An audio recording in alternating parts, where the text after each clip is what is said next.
Filip, vítám vás u prvního vlogu a teďka jsme právě na koupališti. Nevím, jestli to tam uvidíte.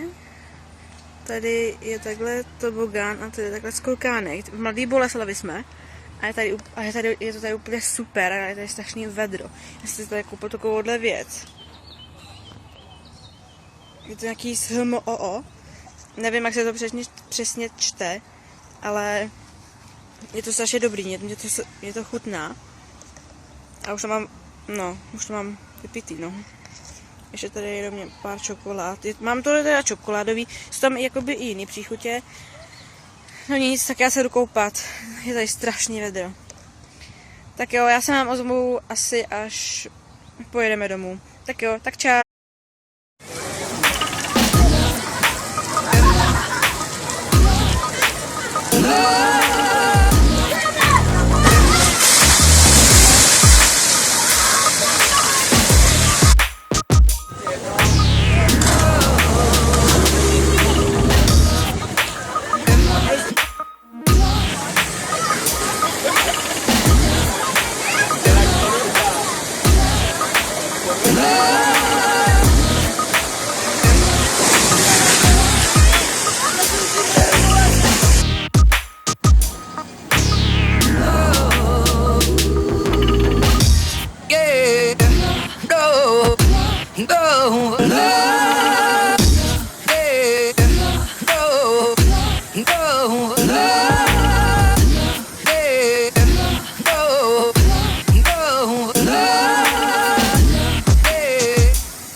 Koupaliště to bylo super, co?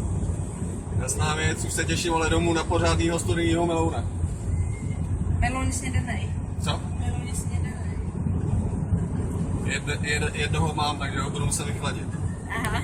A to jste mě nepotěšili teda. Chcem ho přivést včera, seženete na co přijdete. No teďka jedeme jakoby teďka domů a máme nějaký záběry, že jo? A jsou dobrý, ne? Určitě. Tak jo, u dalšího videa, čau!